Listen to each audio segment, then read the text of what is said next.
This is the Cycling Over 60 podcast, Season 2, Episode 37, Celebrating Ride Leaders, and I'm your host, Tom Butler.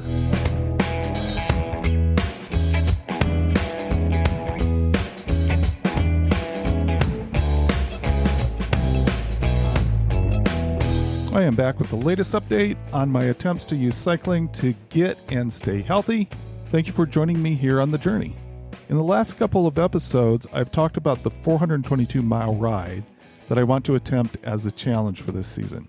I'm only going to talk about one aspect of the ride today, and that's where to stay on the first night. I haven't done any bike camping, and I don't think I want to take that on at all for this trip. So I will be looking for lodging along the way.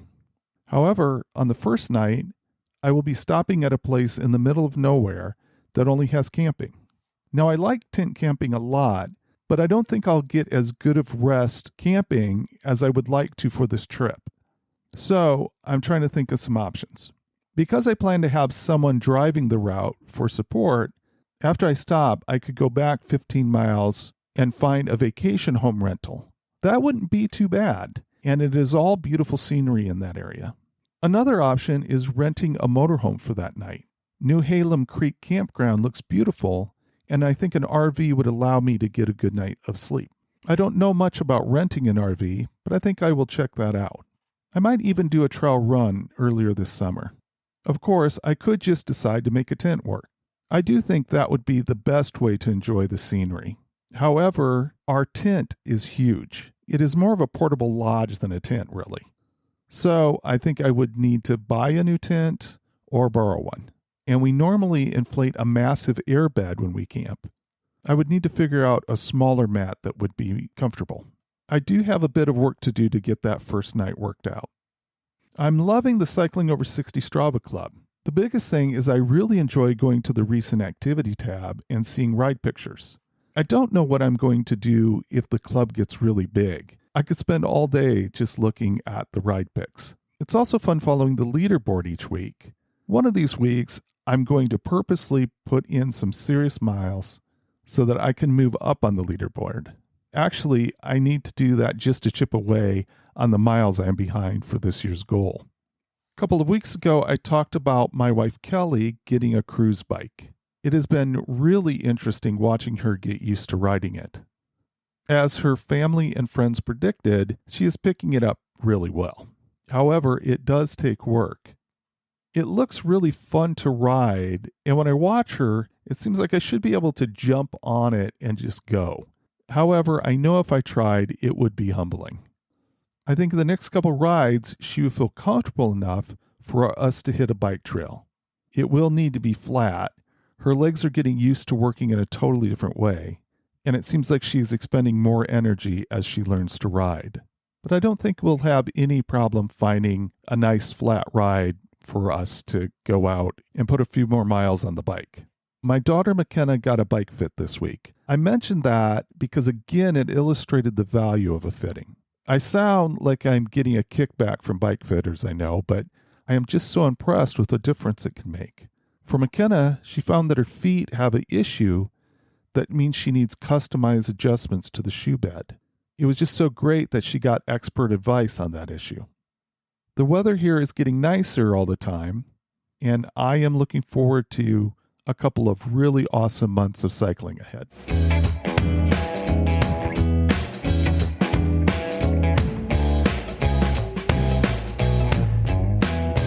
There is something special about doing a big ride where thousands of people show up, but it is also special to have a smaller group of people out for a weekly ride. I think the people that volunteer their time to make these weekly rides happen should be celebrated. I was able to connect with Peter Breyfogle, a very experienced group ride leader, and he agreed to share about his experience leading out. Peter also happens to be this week's distance leader in the Strava Club. We talked about what cycling has meant to him through many years in the saddle. Here is our chat. I have the privilege of having somebody joining me today who I think has impacted a lot of people, helping them to enjoy cycling. Peter Breyfogle, thanks for joining me. Good morning. When I talk about that you have helped a lot of people enjoy cycling, You, I see, are a pretty serious ride leader. That's correct. I run widely with the Cascade Bicycle Club. You'll probably may occasionally hear me say CBC to save a few words, but since I moved to Seattle a little over 5 years ago, I got involved with that, and last year was actually named one of the top 10 ride leaders, mostly due to volume of rides and variety of rides, not necessarily quality of rides. Well, I think that's fantastic. And I think that there's a lot of people that are thankful, when they show up for a group ride, that they have somebody like you who's experienced and make that experience great. So thank you. I'll thank you for being out there helping out like that. We're going out today with 41 people from Matthews Beach here up to the Pie Ride, and we're splitting into two groups, one to go just there and back, and then I'm leading another about 10 of us around the rest around the lake using the Cross Kirkland corridor, and then the 520 bridge. So this is a little bit longer loop. Well, a pie ride sounds like a specific focus that is a great focus in my mind. Because I'm Yeah. thinking a pie ride means you actually stop and have pie. Yes, this Pie Ride does. In fact, we stop vast majority of the time at the North Shore Senior Center up in Bothell. They have pie on Wednesday. They fresh bake it with volunteers, and we show up just about the time it's coming out of the oven. And we let them know ahead of time we're coming, so they know how many pies they need to make, because we sometimes bring a lot of people. Yeah. Well, that's fantastic. Now, what are your earliest memories of biking? Oh, I remember biking from the time I was a little kid. I mean, as far as I was about 6 years old when I got my first bicycle, and I was the oldest of my family. So neighbors actually taught me how to ride a bike, a older boy in the family. So that's when I got going. And people always ask you when you start biking. They always imply, when did you restart biking when you got older? And it's like, well, I never really stopped biking. I biked from the time I started biking till now. Just different levels of volume and frequency, but never ever stopped biking. No, it's interesting. You had sent me a comment that you usually win the smallest town award. Yes, yes. My hometown is currently population 135. When I was there, it was probably 195.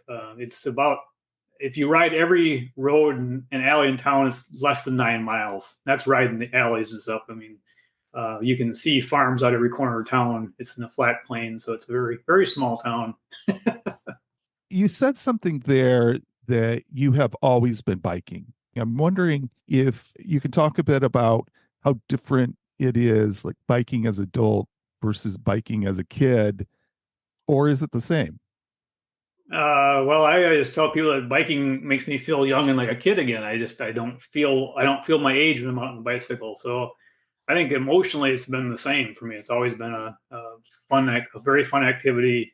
You can do it. I can do it in a different variety of moods. It's been a place I can think. It's a place I do social things. It's just something I've always found to be a kind of a safe haven for myself. As far as difference, I mean, obviously the equipment changed. I used to ride like balloon tires, coaster brakes on a flat gravel roads out in the prairie. And as I grew up, I started. One of my favorite things to do as a working adult was to take a 1 or 2 week bicycle tour in the summertime. So it both gave me something to train for, keep me motivated, and it was also for me a great vacation. It got away from the city life and the grind of work, and just got out and rode bike every day for a week or two. Do you look at the fact that you've kept with it as something that's been really positive for your health? Oh, I think so. I weigh the same I did in college. I'm the same size. I haven't shrunk yet. I haven't yet. I mean, I was putting on a weight for a while, but about 5 years ago, I quit drinking beer, and that took off about 15 pounds. And I finally I started losing interest in drinking beer because it was getting away with my bicycle riding. As I got older, especially during the peak Minnesota, I spent most of my life in Minnesota, and there's about 4 to 5 months a year where you really can't ride bike outside of any quantity or quality or enjoyment level. So I really get into it in the summertime, and then I found that the beer drinking and the hot summer days were not real compatible with each other. So I got out here and I kind of re-examined it, and I just finally said, this just gets in my way of my recovery and my enjoyment. So the beer went away and the yoga got increased. Okay. Okay. Nice. Now you have done some fairly long rides. I think that's right to say. I'm wondering, what are your fondest memories of being out on a bike? I've seen some incredibly good Mother Nature scenes. I mean, I've seen ospreys sweep in and pull a fish out of the lake. We've seen bighorn sheep come down the side of a wall in Yellowstone with their splays and come right across in front of us and drink water out of the water pond. I've personally saw a very large mountain lion on the road about 100 yards in front of me all by myself. Where I was kind of like, it was an interesting experience, but I was kind of kept waiting for another bike rider to come by. It's a pretty small group, so it was I finally got impatient and raced through the spot where the mountain lion went back in the woods, and thankfully he wasn't ambush ready for me. Right. So I mean, it's some really just incredibly good Mother Nature scenes, and just some really incredible moments of a connection with the universe type stuff. When people talk about being in the nowadays, sometimes talk about being in the flow or in the moment, and also some times of incredible pain and suffering, and some of the long rides. I'm not, it all depends when you talk about. People everybody's got groups that get up the chain. I don't consider myself a ultra long distance bike rider. I really don't like going much past 60 miles on any one day. I will, but it's like, the enjoyment factor starts just declining. My personal longest ride ever has been in the hundreds. I think 100. One day we had a detour out in Montana. We ended up doing 128 miles, and I was very unhappy and when I was also in a 2-week tour, my knees were giving me hell, and the road was rough. I had chip coat about 3/4 inch high pyramids. Wow. It was 100 and some degrees. It was just not a pleasant day of bike riding for our toward the end, for sure. But the nice thing is, you didn't kill you, it makes you stronger. Kind of, not really quite, but at least you maybe learned something. I don't know. Yeah, that sounds like a survival experience. It was basically a survival experience. That was, yes. You had mentioned something about a bike at the bottom of a lake. Yeah, that was that's probably my weirdest story as a bicycle rider. I was doing my last 2 weeks of ride with Cycle America across the United States. My buddy and I did it all together. We did it over like a 6-year period. We do 1 to 2 weeks a year in the summer. And those days, Cycle America ran about they were doing 12 weeks to get across country. They spent 2 weeks in Montana. They took a 6,000 mile, journey across America, plus going up into Canada and stuff. But anyway, we were like the 4th day from the end, and we got in this rough, hot town in Vermont. And I went to this little park to get a break.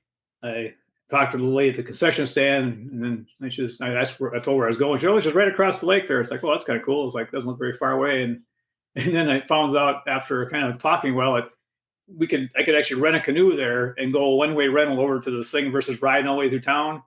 And I normally wouldn't do that, but it looked kind of calm. And my other friend that was always riding me, people asked him, what are you going to do when you're done bike riding? He said, I'm going to go canoeing. So I thought, well, I'll beat him to it. It turned out this lake was like a mile across, but it was 25 miles long. It's across the Canadian border. It's called Lake Memphremagua. So it was calm at the shore. I load my bike in the canoe. Dumb idea. I mean, it's really dumb. I got alarm bells going off, but okay, fine. I'll do this. I've canoed before. Not great, but okay. So I get about quarter way across the lake, and I'm out in the open, and the wind's coming down this lake, and also now instead of being little, it's also 1.5 foot waves, and the canoe makes one circle. Crap, I'm heading back. Like, well, I skid around, I make another circle. It does it again to me, turns me around. I go, oh, okay, I'll give one more try. If it doesn't work, I'll go back to the dock and give up and ride my bike. Well, the third time it turns around, it doesn't just turn around, it turns around and tips me. Oh. And into the nice cold lake I go.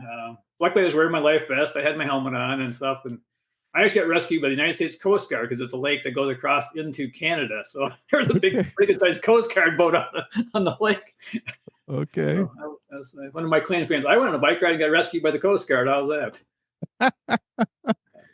So the bike goes over. Yeah. Down, never to be seen again. Yeah. It was my best bike I ever had at that point in time. But So what do you do at that point? I had to beg, borrow, and steal bikes the next 4 days to get the last rides, and I Gotcha. I didn't steal, but I rented, and definitely did some begging. Can I borrow your bike? Well, that's an adventure, and I think it's an example of kind of your spirit of going and experiencing things on bikes. I'm wondering if you've had any cycling related injuries. I've had a few crashes, but nothing serious. My worst one was actually at the end of Montana ride. I was talking about 2 weeks out there. It was like 1,200 miles. We started in the west side of the state, did a lot of mountains, a lot of hills, and then rode really long, hard days. In the end, I had some serious tendonitis in my left knee, but that was just an overuse injury. Right. So one of the things I've learned is how to recognize that coming in. And in those days we popped the ibuprofen like it was candy. We call it vitamin I. And once you find out those, all it does is mask the pain, and sooner or later it doesn't work anymore. So I don't use painkillers anymore for bike riding. I just, if it's starting to hurt pain, I listen to it and I adjust my behavior. I just have way better equipment nowadays too. I've got a custom built bike that fits my body perfectly, so I don't have any, everything's lined up where it belongs, which makes a big difference. I do yoga pretty faithfully, which gives me a stronger core, neck, and shoulder areas. My bike position and stuff is stronger and better it was. And so between the better bikes, better equipment, better discipline, I don't have it. I've laid the bike down here about 5-6 weeks ago. I hit a bad spot on 95th Street over here in Northeast Seattle, and it took me down. Did a nice slide. I was glad I was wearing the full winter clothes because it wore through 4 layers of clothing and still laid a pretty big abrasion. My elbow was the main contact point, but I didn't really get any more than a couple of bruises. It really has it, but nice abrasion. Yeah. Well, that is fortunate that you had enough protection on. The summertime, that would have been a very nasty accident. It would have been very nasty. Yeah. Besides kind of the tendonitis being an obstacle, have there been other obstacles that have interfered with your ability to ride through the years? Well, in Minnesota, as a working adult, just schedule. There's definitely the years there with the schedule. I had a young child for a while. I put him on a bike as soon as I could get him on a bike, bike seats, trailer bike, kitty crank set on the tandem. He and I rode like 4 years. My primary bike was actually a tandem with the kid on the back. He was an incredibly good stoker. We went 4 years in a row. We went to Canada and rode they used to have a kind of a cheap man's or quieter, smaller version like Ragbrow, they called Candace, which is cycling around North Dakota and Saskatchewan County. It unfortunately they quit doing it about 2 years ago. They had like a 25-year run. It was kind of cool. They did about 500 riders. A lot of wind. A lot of wind. Okay. But the people were super pleasant. The ride was super pleasant. It's actually parts of North Dakota are surprisingly pretty. There's just no trees. You spent quite a bit of your life in Minnesota, I think. And 60 years. Okay. And then you moved out here. You talked about CBC, Cascade Bicycle Club. How active are you with Cascade Bicycle Club? Oh, extremely active. Right now I'll be leading 3 rides a week probably here for the next couple months. I do help with the pie ride on Wednesdays. I help with the month series on Monday, and then I work with the Cascade training series, which is something that people pay for to get these every Saturday for about 3 months. Get an escalating level, length, and difficulty ride, getting people ready for the summer riding season. Primarily focused on people who want to do STP or their RCP, a couple of big premier events that Cascade does. And some people just do it because they like to have a social Saturday experience. They know if they sign up for this, that they got a guaranteed ride leaders, the people will be there, a different course every week. And so it's pretty popular. This year, it's all sold out. During the pandemic, it kind of got, between not being able to get enough ride leaders and customers, it was a little bit different, but that seems to be back to pre-pandemic levels. You mentioned winter a bit. In Minnesota, the winter is a lot different than here. How did that change your cycling moving out here in the winter? Well, I can ride 12 months a year. I ride 400 or 500 miles a month in the wintertime. It's like it doesn't really. I don't think there's winter. Personally, I don't think there's winter. I think we call it late fall or early spring is the worst it ever gets here. You get a couple periods where it gets below freezing. When it gets icy, I stay home. I've not found any effective way to deal with ice. It's really risky. But here it mostly just rains, and with good fenders and modern cycling gear, I won't ride as far. I won't ride the big long rides in the wintertime. I get kind of tired of it. It's kind of hard to balance between staying warm and not getting hot. If you're cold, it ain't no fun. If you're hot, it's kind of fun to be warm at first, but if you get too hot, then it starts you start losing energy. It's like, then you don't want to take your clothes off because then you'll get cold, and so then I just go home. I'm wondering if you have an estimate about how many rides you've led. Well, I did some. Well, I did more like ride marshaling back in Minnesota. It wasn't really ride leading. Here, I'd guess it's been an average of 1.5 a week for 5 years. So 70, 75, 300 some plus rides. I'd guess. Again, I think that's awesome. I think that you are an example of somebody that makes cycling better for others. You don't just enjoy it yourself, but you make it better for others. I try. I think some of it's kind of personally selfish. It's nice to be in a group sometimes, little social life. I also, just to put a plug in, I also do some bicycling advocacy work as well. I mean, I do a lot of the mailing and stuff, but I also have we have a group called Fix the Burt Gilman, and we have been lobbying the Seattle Park and Recreation Department, which has the Burt Gilman corridor here, mostly in Seattle, when parts aren't within SDOT. Good old fragmented, multifaceted, multi-hydra bureaucracy here. But anyway, so we've been having some success there. And like we're going to do, I'll put a little plug in for myself. We got a May 9th ride that's going to go down to the Seattle Park and Recreation headquarters on 100 Dexter Street. And they have a public comment period at 6:30 p.m. on those days. And we're going to try to get as many bicyclists that can show up. We're going to have 2 ride points that start from Matthews Beach and Gasworks. And then we're encouraging other people, if they want to come in from some other spot, just to meet us there. And if people want to, they can actually sign up ahead of time with the board there and show up and say something about their interest in biking and the need for keeping the facilities in good shape, et cetera. And Well, I am putting that on my calendar right now. I will try to make that. I've also have it out on the Facebook as an event, which takes you back to Cascade. And I have it out on the Seattle Park Foundation, I think it's called. Anyway, our project's actually a recognized project by them because it deals with the parks and it's a park facility. And then we also have it advertised out in the Seattle Bike blog. Why do you think ride leaders are important? Well, I think the most important is for people that are some people just need that sense of security of having somebody there to kind of do it, to kind of organize it, to give it get it scheduled and get it led. I think for some people, it's also just they need the confidence, they need the modeling of behavior to go out and do it. For a lot of people, I think it's just your main goal, your main purpose is to schedule it so people can get together and ride. That's about what they need you for, really.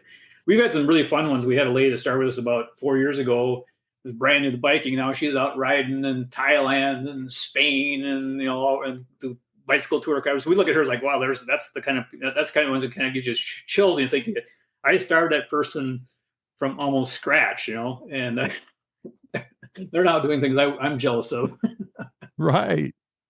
Well, I think you can lose sight as an experienced cyclist about how there can be a lot of difficult things for people that are just beginning, people that are just jumping on a bike, especially if they're jumping on a bike, later on in life.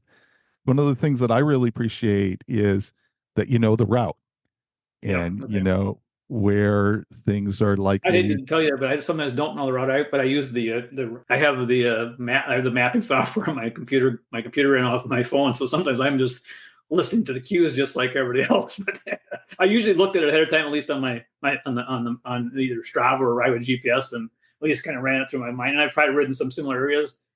My challenge now, I haven't led quite a few rides, is when they make this tiny little tweaks from the one I would normally do. And I was like, oh, that's right. They're not going to do it the way I would do it. They're going to do it the way they do. Because sometimes what you ride as a 1 or 2 person group, when I do my casual non-cascade rides, isn't necessarily the appropriate route to take with a 10, 15 people. You have to be a little more careful with what you do when you take a bigger group around, more intelligent, more safe turns, more, so that versus, let's wing and go over here.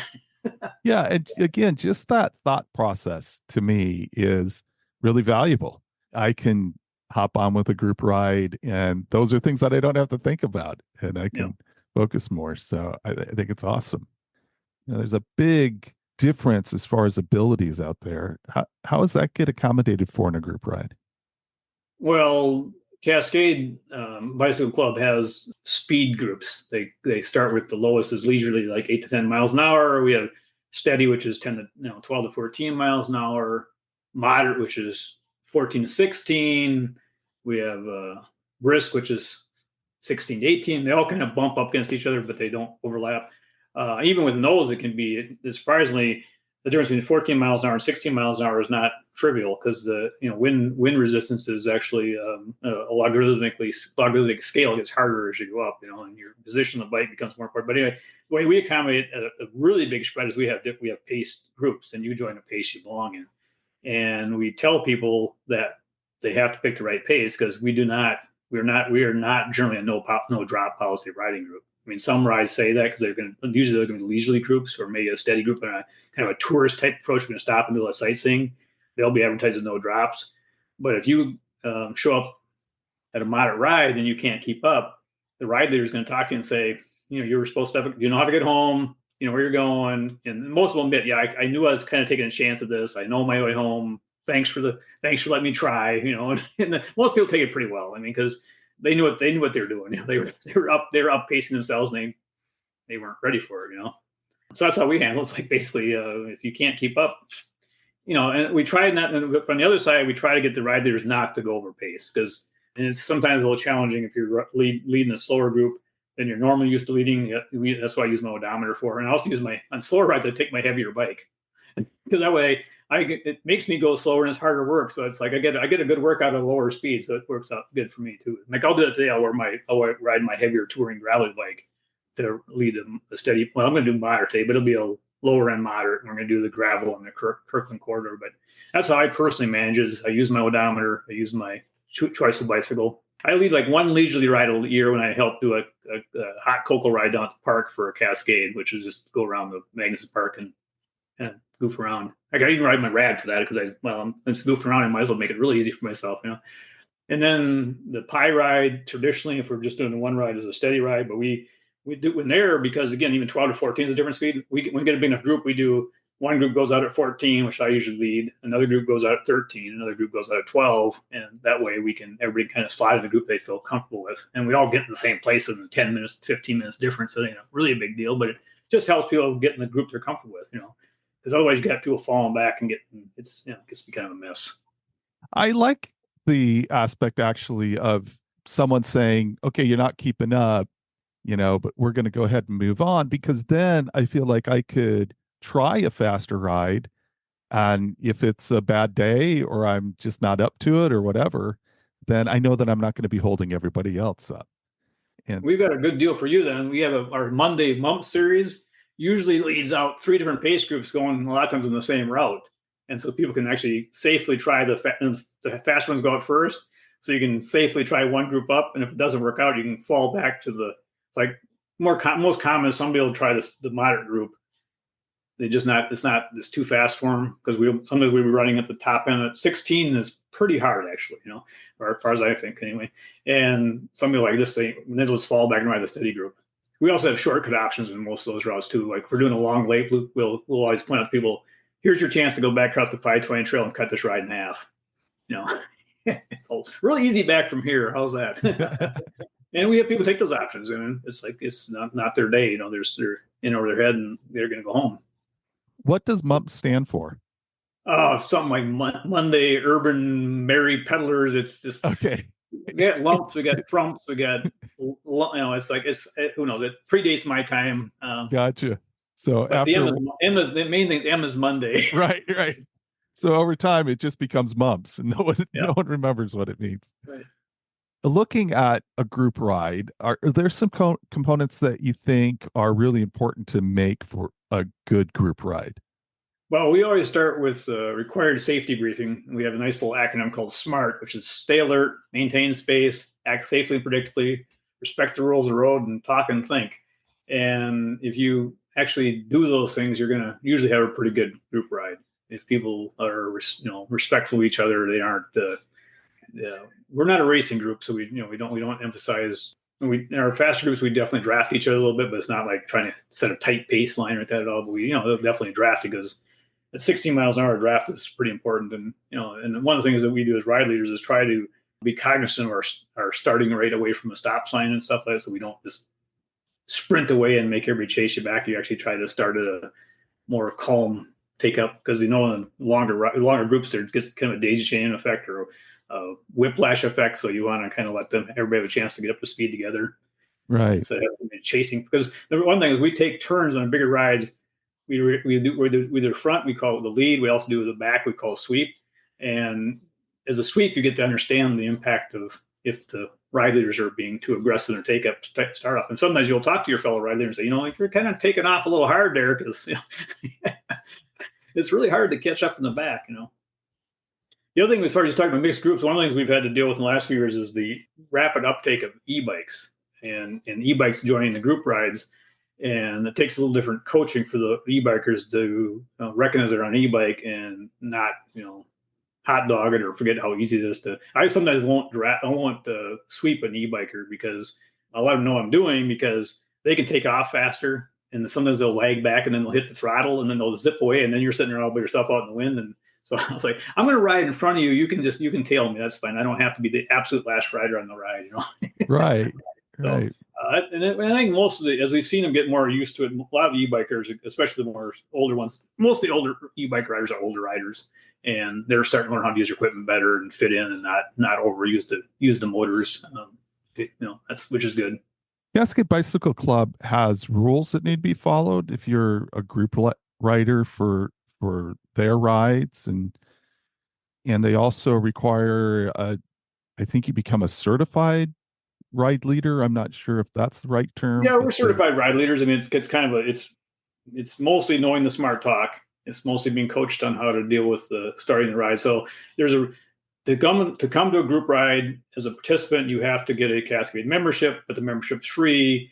But you have to register. You have to sign the waiver, which says you're not going to hold the club liable for biking because biking is dangerous, and we're all volunteers. The ride leaders, we're not making any money. We're not liable for your accidents or whatever happens to you. We'll help you as best we can, but we're not we're not professionals. So we taught two things. We taught how to do the registration process, how to set the rides, what the requirements of rides, and then so a lot of computer mechanics of how to do this stuff. We have a website to do this stuff, and then the other part is just basically conducting the smart briefing and how to conduct the rides, and then part of the process, probably the most important part, is to be a ride leader, you have to have ridden at least 5 group rides. You can't just jump to, I want to be a ride leader. So you got to come at least 5 times to see if you like their thing. And then you have to do 2 mentored rides. So you have to have 2 different ride mentors work with you to ride, and they mentor you in both the lead position and the sweep position. So you have to do both spots. And then they'll give you coaching, and then they'll decide whether or not you are qualified to lead it.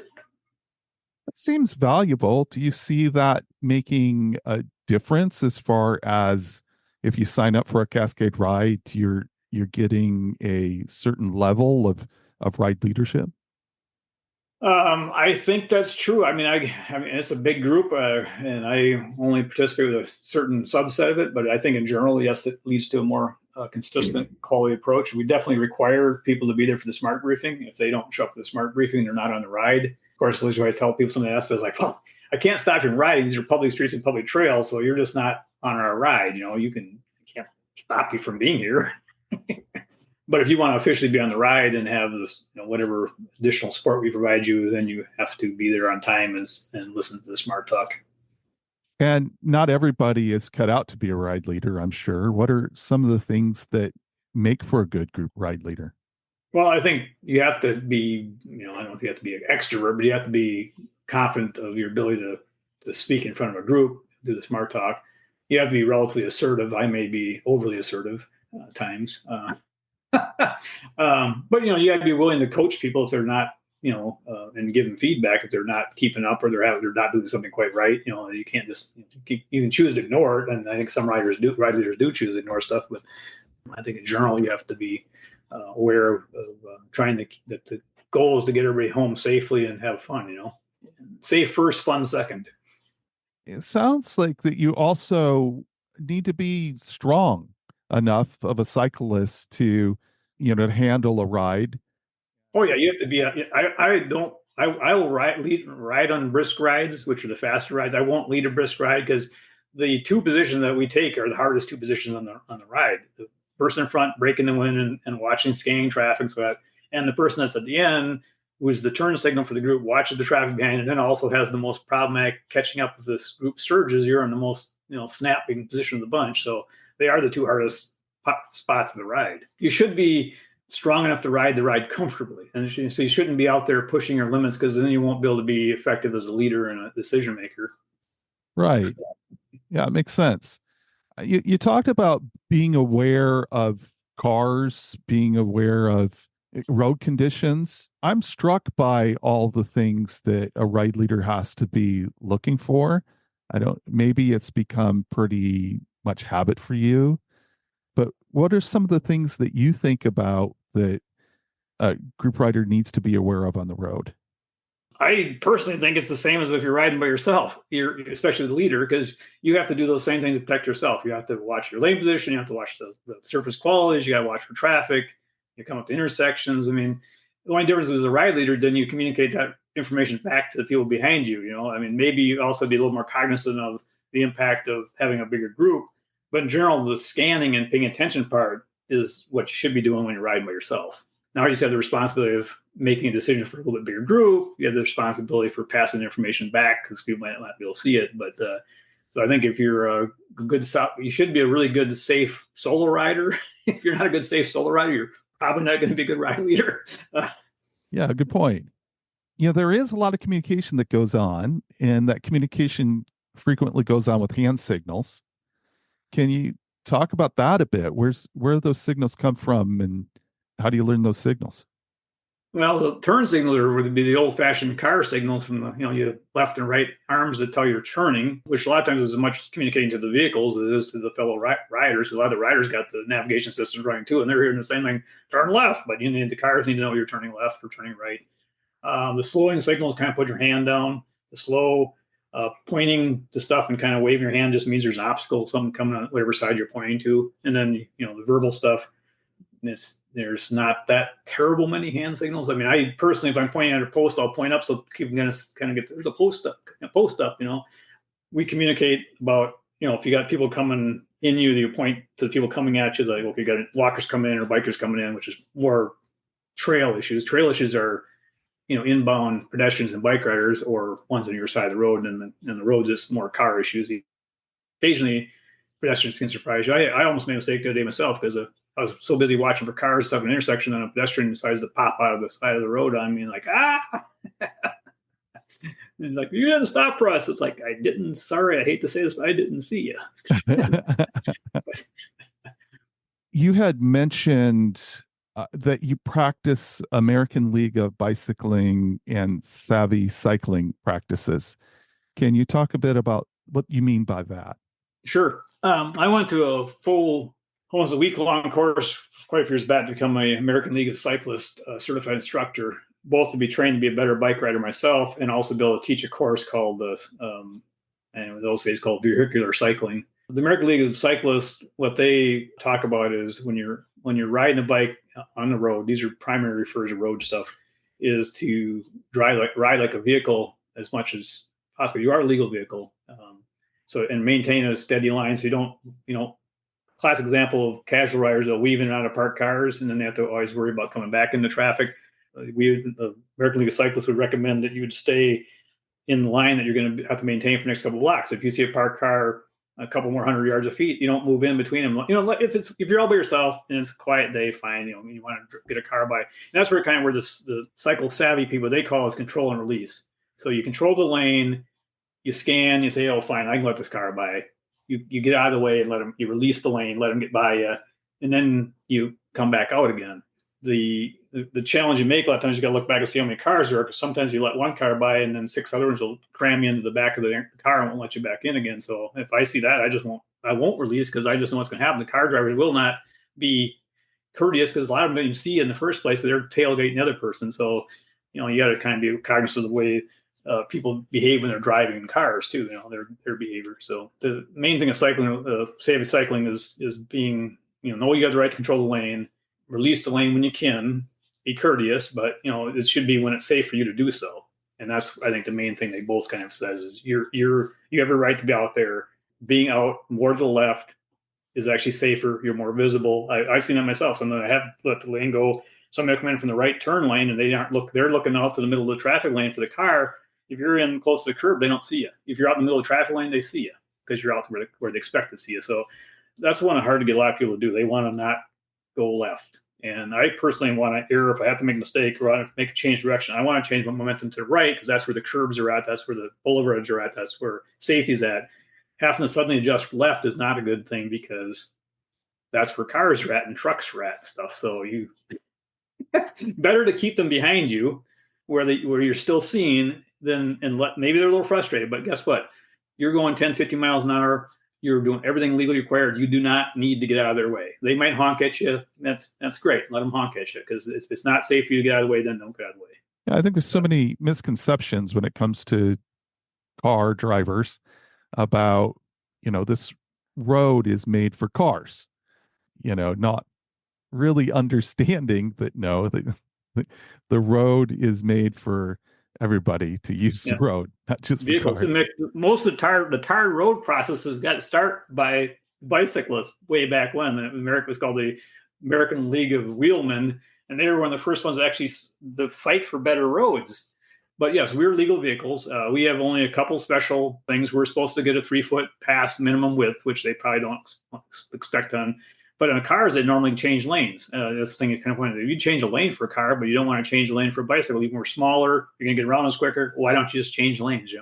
And the other thing is, we can, in Washington and a few other states, we have a thing called the Washington Safety Stop Law, which says that at a 4-way stop sign or a multi-way stop sign or a stop sign, just physical stop signs, not lights, we can treat as a yield sign, which means if there's no other cars are present or coming close to the stop sign, you can just roll through it. Now, enough car drivers have not understood that. I actually personally wrote an editorial to the Seattle Times about reminding people about the Seattle safety stops. You're getting stopped. I don't have to stop. I had no need to stop. Right. So that's about that's the one of the few. We got the minimum passing distance law, and we have the ability to treat physical stop signs as yield signs when it's safe to do so. When people show up, I'm wondering if, especially people showing up for the first time, if you notice some common misperceptions that people might have, or common things that people just don't know about riding in a group. Well, the main thing we talk about, that's probably from a group perspective, is the whole maintaining space, because the thing that happens if you're the person behind somebody else and you bump your front wheel into their rear wheel, you're actually the one most likely to go down, because your front wheel is what turns and joggles. So we remind people that they need to keep their front wheel from bumping into other bicycle riders. So that can be bad for you more than the person in front of them that got the rear wheel hit. Probably won't be, unless you really smash them, probably won't be bothered by it. Well, the person behind you will be very bothered by it when you crash down in front of them. We don't get a lot of that because we don't have that terrible many at this point in time brand new riders. We get a few come in, and we even ask people about that when we have to meet we have a kind of a personal greet. Everybody, just give your name. Have you ridden with us before? Or have you ridden this route before? And stuff like that, so we can kind of see if it's going. And most people that are brand new, a lot of times they'll seek out the ride leaders and let them know that, oh, I'm brand new. It's like, I don't tend to be riding in that speed groups that much anymore, that I get that many brand new riders. I'm guessing that sometimes, knowing people, that you have somebody that's just a problem, that someone's kind of hard to deal with. How do you handle that? Not well sometimes. I got a little bit of a temper. So if they hurt my safety, I will actually probably get angry and yell at them.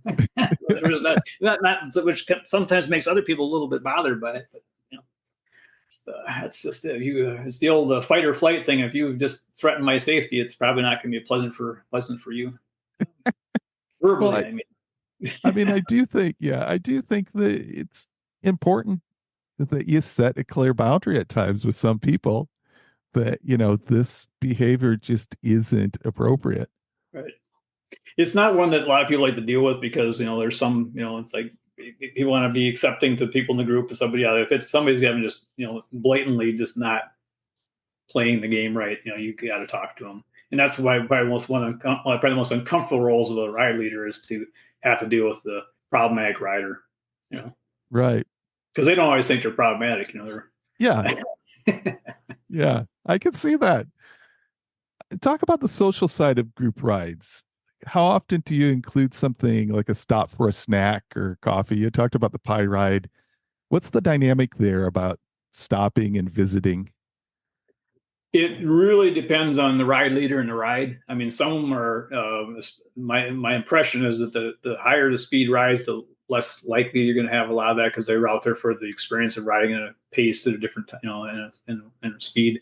The slower ones tend to. It's in our, again, this is where I'm talking all about Cascade Bicycle Club. Okay, it'll usually be advertised in the description of the ride what's going to happen.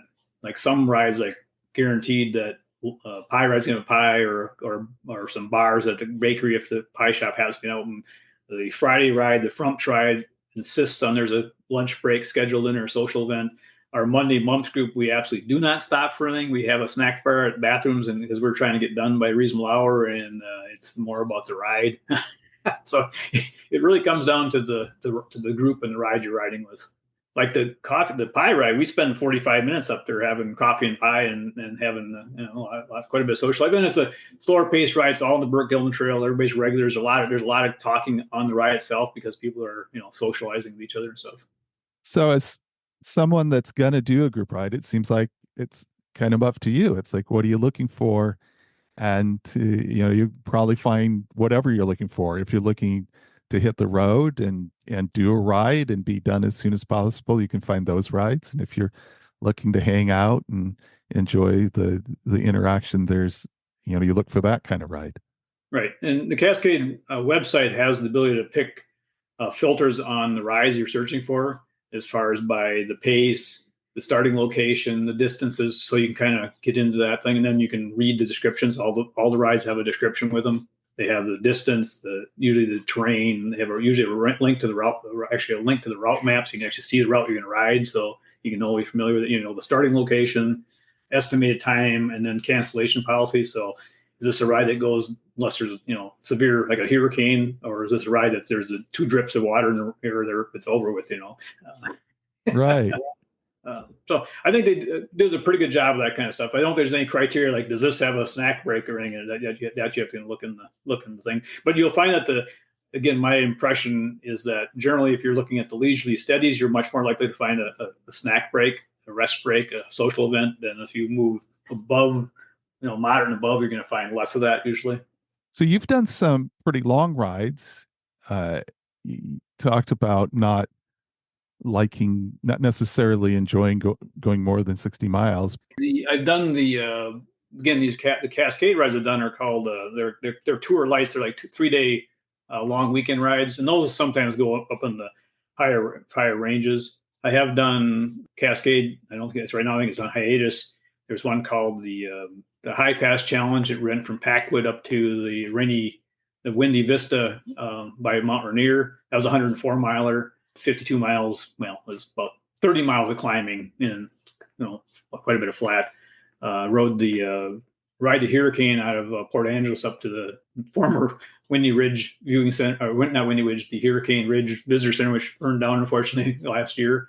I rode up to top of Mount Baker on the Mount Baker Hill Climb, which was not a Cascade event. Those last 2 are not Cascade events. And then I rode up to Paradise on my own, just a solo ride. My wife dropped me off at the gate while they were waiting to get in the gate, and I rode up to the lodge. I was actually able to beat her up because the traffic was so bad day with the cars. I was actually get up the road on my bicycle faster than she'd get up the car. And that was really bad. So that wasn't really a long ride. My longest, like I said, was like Montana 128. I've been over 100 a lot of times, but I just don't go looking for those very often unless there's an event. I did the year they didn't have RSVP. They had a 2-day one from Seattle up to Bellingham back. They called the R2B2, and that was 100 and plus miles each day. 100, I think I did 108 the first day and 105 the second day or something. So I mean, I can do that. The thing that happens then, I have to take a day. I rather ride like 6 days a week. But you do one of those back-to-back century. For me, if I do a back-to-back century, I'm going to be out the bike for a couple of days. Just my butt's sore, my knees are tired. I'm just I've had enough. That was a lot of fun. I need to rest. Right. But that's the kind of reason I don't tend to like the real long ones. They tend to make me have to take time off. And I feel for myself personally, in my own health, I feel like I'm better off if I'm out there 6 days a week on shorter rides. It seems it's better for my blood sugar, better for my moods, my sleep, et cetera, et cetera. Gotcha. Do you have some bike adventures coming up soon? This year, I'm going to go up to Anchorage, Alaska. Going to rent a bike and it's going to be pretty casual. There's supposed to be a trail right down by the water that we'll probably ride a couple times. Then we're going to do a train and cruise one day. So it's not going to be very bike centric, but it will be biking. And I did sign for RSVP this year to go up to Vancouver, and that's in I think August. And I've already been up to Bellingham and stuff. And I've been to Vancouver before. We rented bikes at Vancouver a couple of years ago and did before COVID. So it's been like 3-4, and did the famous Stanley Park up there. My wife and I did. So I'm looking for it. That'd be a fun ride. last year I did something I never did before. I did what they call a fully loaded self-contained tour. I started in Edmonds and caught the ferry, and my birthday twin and I rode from around basically the Olympic Peninsula and then down to basically Tillamook and then across up to Jones Campground to Portland, and then brought the train back from Portland. And that was like 550 miles over 10 days with carrying, like, my bike at the time was weighing like 60 some pounds by the time I got my clothes, my food, my camping gear on it, and 3 water bottles, because there's days we had a long time between water. Or some days like, oh, it's going to be a long time before we find another water stop here.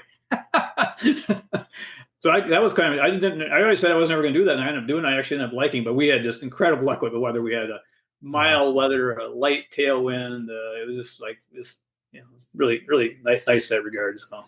So you think you're likely to do that again sometime, or was that one enough? Probably, maybe. It's like, I don't know if I'd go quite that far, quite that hard again, but I'm not getting any younger. I'm going to be 66 this July, so it's like this. That was my buddy and I's. It was his retirement. We were born the exact same day, so that's why we call ourselves birthday twins.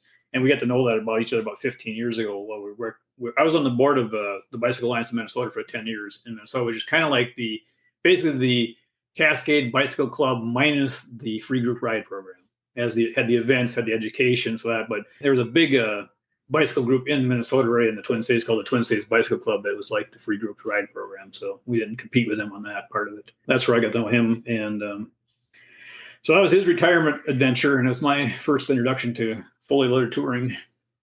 Peter, I have enjoyed this conversation so much. I think that the group ride as a concept is a great thing. I enjoy going out with a group of people, but it makes such a big difference to have an experienced group leader that's taking everybody out. And like you said, you're recognized as one of the top 10 group ride leaders with Cascade Bicycle Club. And I thank you for that. And I really thank you for coming on today. You're welcome. I enjoyed it. I always like talking about bicycle riding. Okay, good. Well, we might do it again sometime, and maybe I'll see you sometime on the Mumps ride or something. All right. Thanks now, and have a good one. Bye-bye.